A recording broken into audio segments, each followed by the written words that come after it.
سب سے پہلے اس کو کہا میاں پیسے چاہیے، وہ کہندا ہو کل ہی منڈا ٹوریا ہے، کدے تو پرسوں دس داتے لب جانے سن۔ میں آپ کو اپنے تجربے کی بات بتا رہا ہوں۔ جن لوگوں کا خیال ہوتا ہے نا کہ آپ سٹارٹ کریں فلانا کام، ہم آپ کے ساتھ ہیں، اللہ کا ہی کوئی نظام ہے، وہ بالکل بھی نہیں ساتھ ہوتے۔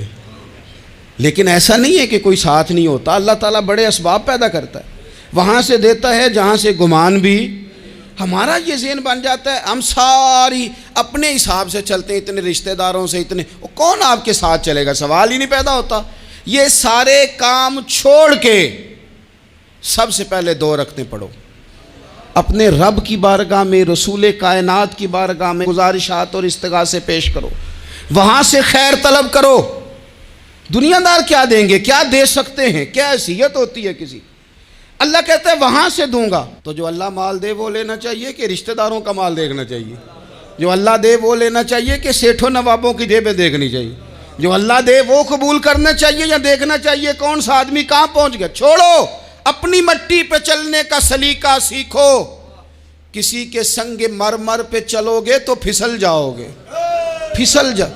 اس پر ایک اور بات عرض کر دوں، صحیح بخاری سے، مسلم سے ایک اور بات۔ کچھ چیزیں ایسی ہیں جن سے اللہ کی مدد آتی ہے، مدد ملتی ہے۔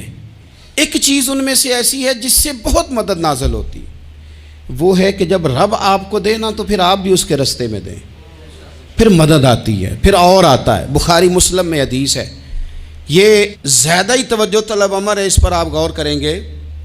حضرت ابو ہریرہ فرماتے ہیں کہ نبی پاک علیہ السلام نے فرمایا ایک شخص نے بادلوں کے اندر سے آواز سنی کہ فلاں آدمی کا کھیت اور باغ خشک ہو گیا ہے، وہاں برسو اور اس کے کھیت کو سیراب کرو۔ وہ بڑا حیران ہوا کہ بادل سے آواز آ رہی۔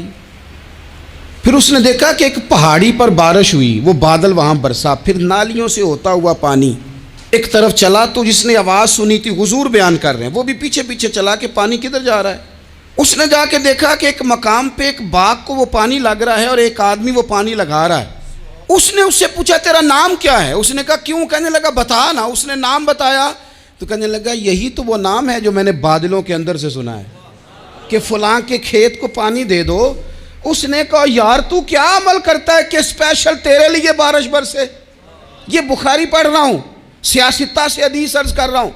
اس سے پوچھا تو کیا کام کرتا ہے کہ جناب اللہ تبارک و تعالیٰ کا حکم کرم آیا کہ خاص تیرے لیے پانی برسے اور تیرے کھیت کو سیراب کرے؟ تو اس نے کہا چھوٹا ذمہ دار ہوں، پر جب فصل اگتی ہے تو 3 حصے کرتا ہوں، ایک حصہ اپنے بال بچوں پہ، بہن بھائیوں پہ خرچ کرتا ہوں، ایک حصہ پورا، اور ایک حصہ دوبارہ کاشتکاری پہ لگاتا ہوں، اور تیسرا حصہ خالص میں نے مسکینوں، یتیموں اور غریبوں کے لیے رکھا ہوا ہے۔ وہ جو تیسرا حصہ، اللہ کرے آپ سمجھیں، وہ رب کے بندوں پہ تیسرا حصہ خرچ کرتا ہے نا، تو کریم مالک نے فرمایا جہاں سے غریب کا حصہ جاتا ہے وہ کھیت خشک نہیں رہنا چاہیے، وہ جہاں سے مسکین روٹی کھاتے ہیں وہ خشک نہ رہے، جہاں سے یتیموں کو کچھ آتا ہے کہیں اس کی فصل رہ نہ جائے۔ میں اور آپ بھی اگر اپنے مال میں مسکینوں، یتیموں، غریبوں کے حصے رکھ لیں گے تو فصلیں خشک نہیں رہیں گی، ان کے اندر تازگی آئے گی، نور آئے گا، کرم آئے گا، خاص کر خدا کی رحمت برسے گی۔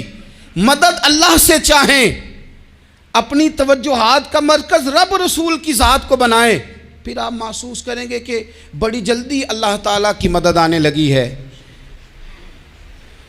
کبھی آپ صرف کہہ دیں نا میرا رب میرے ساتھ ہے، اس لفظ میں اتنی طاقت ہے کہ دشمن ویسے زہر ہو جاتا ہے۔ زندگی میں کسی سے بھی لڑائی ہو، اچھی طرح سوچ لیں کہ اللہ اس طرف ہے یا اس طرف ہے۔ اگر آپ زیادتی پہ ہیں تو پھر رب مظلوم کی جانب ہے۔ اگر اللہ کی مدد آپ کے ساتھ ہے تو دنیا کی کوئی طاقت آپ کو گرا نہیں سکتی، اور اگر آپ مظلوم کے مقابلے میں ظالم بن کے آپ کھڑے ہو گئے ہیں اور آپ نے رویہ وہ اختیار کیا ہے کہ جس میں مدد نہیں آئے گی، تو پھر یاد رکھ لیں کہ آپ کوئی بھی ہیں، کہاں بھی ہیں، آپ کمزور ہیں۔ طاقتور تھے ابتدائے اسلام میں، ظاہری طاقت تھی کفار مکہ کے پاس، وہ ڈنڈوں سے مارتے تھے غریبوں کو، ان کے ہاتھوں میں ڈنڈے تھے، پر خدائی طاقت ان مظلوموں کے ساتھ تھی۔ صاحب زرقانی نے لکھا ہے حضرت زنیرہ رضی اللہ تعالیٰ عنہ ایک لونڈی ہیں، غریب ہیں، ماڑے دا کی کام محمد نس جانا یا رونا، غریب سادی بی بی اور لونڈی کنیزہ، ایک مشرک کی کنیزہ تھی، انہوں نے کلمہ پڑھ لیا، وہ ڈنڈوں سے مارتا، دروں سے مارتا، تکلیف دیتا۔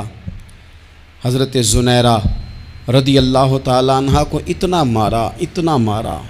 اب آپ ایک اور پہلو پر بھی غور کریں، مار بھی پڑ رہی ہے پر خدا ادھر ہی ہے، اللہ کی مدد ادھر ہی ہے۔ رب کہتا ہے کہ پہلے تو صبر کرنا، ان اللہ مع الصابرین، تو صبر کرے گا تو پھر رب کی معیت ملے گی، ذرا ٹھہرنا، تو تھوڑا ڈٹنا۔ ان الذین قالوا ربنا اللہ ثم استقاموا تتنزل علیہم الملائکہ، تو کہے اللہ میرا رب ہے، پھر تو پہلے ڈٹ، پہلے تو نے ڈٹنا ہے۔ ثم استقاموا، جو ڈٹ گیا، تتنزل علیہم الملائکہ، ڈٹنے والے کے لیے مدد آتی، پہلے تھوڑا ٹھہرنا پڑتا ہے، پہلے تھوڑا صبر کرنا پڑتا ہے، حوصلہ کرنا پڑتا، اس کے بعد مدد آتی۔ مار پڑ رہی ہے، مارا جا رہا ہے، حضرت زنیرہ کو ان کا مالک جو ہے ظاہری آقا وہ مار رہا ہے، یہ کنیزہ ہے، اتنا مارا، اتنا مارا، ان کی بینائی چلی گئی، نظر آنا بند ہو گیا۔ ابو جہل آیا اور کہنے لگا زنیرہ دیکھا نا ہمارے بت تیری آنکھیں لے گئے، معاذ اللہ، لات و منات ہمارے بتوں نے تجھے اندھا کر دیا۔ اب ایسا نہیں ہے کہ بی بی روتی جا رہی ہے، روتی جا رہی ہے، مایوسی مایوسی، معاذ اللہ، پریشانی، غریبی بڑی ہے، پوچھنے والا کوئی نہیں، یہ باتیں نہیں۔ کیا جملے ہیں خاتون کے، کیا لفظ ہیں۔ ابو جہل نے تنزیہ کہا، معاذ اللہ، کہنے لگا دیکھا نا ہمارے بتوں نے تجھے اندھا کر دیا۔ تو جناب زنیرہ آنکھوں کی بینائی گئی ہے، رات کو گئی ہے، دکھ ابھی تازہ ہے، لیکن اللہ پہ جو توکل ہے، اپنے مالک سے جو رشتہ ہے وہ اتنا مضبوط ہے، اتنا طاقتور ہے، اس میں اتنی گہرائی ہے کہ حضرت زنیرہ بول کے نا اتنی قوت سے بولی، اتنی طاقت سے بولی کہ پورے کفر پر لرزہ طاری ہو گیا۔ فرمانے لگی تمہارے بتوں کی کیا اوقات ہے کہ وہ میری بینائی لے جائیں، یہ میری رب کی حکمت کا تقاضا ہے۔ جب تک اس نے چاہا زنیرہ دیکھتی رہی، اور جب اس نے چاہا زنیرہ کی آنکھوں کی بینائی چلی گئی، اور اگر وہ چاہے گا نا تو بینائی واپس بھی کر دے گا۔ اگر ہو ذوق یقین پیدا تو کٹ جاتی ہیں زنجیریں، اگر وہ چاہے گا تو بینائی آ بھی جائے گی۔ حضرت زنیرہ نے رات کو یہ لفظ کہے، ابو جہل اور سارے کفار ڈر کے سن کے چلے گئے، آپ اطمینان سے آ کے بستر پہ سوئی۔ جب سویرے اٹھی تو اللہ نے آنکھوں کی روشنی واپس کر دی تھی، آنکھوں کی اب چھڑی پکڑی ہے، بازاروں میں گھومتی ہے، کہتی ہیں بلاؤ کدھر ہے تمہارے لات و منات، دیکھو میرے رب نے روشنی واپس کر دی، آ کر میرے ساتھ ادھر آ، ستمگر ہنر آزمائیں، تو تیر آزما ہم جگر آزمائیں۔ بیمار لوگوں یاد رکھو، کہہ دیا ڈاکٹر نے کہ تو بڑا بیمار ہے، تو بڑا کمزور ہے، یہ ہو گیا وہ ہو گیا، تو ڈاکٹر اپنے علم کے مطابق بات کر رہا ہے، ہوگا تو وہ جو میرا رب چاہے گا۔ کمزور ہو جانا، پریشان ہو جانا، تکلیف میں آ جانا، پتہ نہیں بات ہو گئی ہے تو جانے کیا ہو جائے گا۔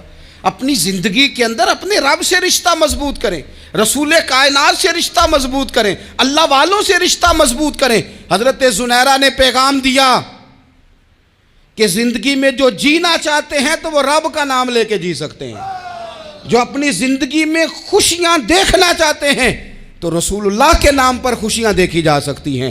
توکل کی بنیاد پر بندہ خوشیاں لے سکتا ہے، اور اگر انسان میں توکل نہیں ہے تو پھر وہ اس کالے جادو سے بھی ڈر رہا ہے، وہ نیلے سے بھی ڈر رہا ہے، وہ پیلے سے بھی ڈر رہا ہے، وہ فلانے سے بھی ڈر رہا ہے، وہ میرے خلاف فلانا رشتہ دار سازش کر رہا ہے تو ڈر رہا ہے، فلانا میرے بارے میں یہ کر رہا ہے تو ڈر رہا ہے، وہ پتہ نہیں دنیا ادھر ہو جائے گی تو کیا ہو جائے گا، اٹھ باندھ کمر کیوں ڈرتا ہے، پھر دیکھ خدا کیا کرتا ہے۔ تو اس ساری گفتگو کا نچوڑ آپ کو یہ عرض کیا ہے، سب سے پہلے تو یہ کہ میدانوں میں مدد بھی اللہ کی، رزق میں مدد بھی اللہ کی، فصلیں خشک ہوں تو مدد پھر بھی اللہ کرے، تو پھر ساری مدد، اور اگر انسان بیمار ہو تو پھر بھی مدد اللہ کی۔ تو اپنے اللہ کی جانب توجہ کو بڑھائیں، آپ اللہ سے مدد کے سوالی بنیں۔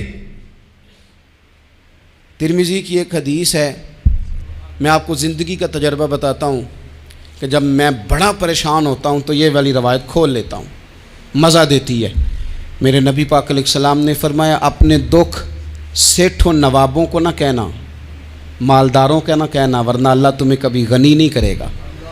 فرمایا اپنے دکھ اپنے رب کی بارگاہ میں عرض کرنا، جلدی کرے یا دیر سے کرے اللہ تمہیں لوگوں سے بے نیاز کر دے گا، اللہ تمہیں غنی کر دے گا۔ رات کو بیٹھو نا اس کی بارگاہ میں، اسے دکھڑے سناؤ، چھوٹی چھوٹی باتیں۔ حضور نے فرمایا نمک بھی مانگو تو رب سے مانگو، چھوٹی چھوٹی بات سے شروع کرو نا۔ جب بندہ شروع کرتا ہے نا چھوٹی چھوٹی چیزیں تو بڑی ساری چیزیں یہ اس طرح ہوتا ہے جیسے بندہ رب سے گفتگو کر رہا ہے، مالک مجھے یہ چاہیے، مالک میں یہاں کمزور ہوں، اللہ میں یہاں پریشان ہوں۔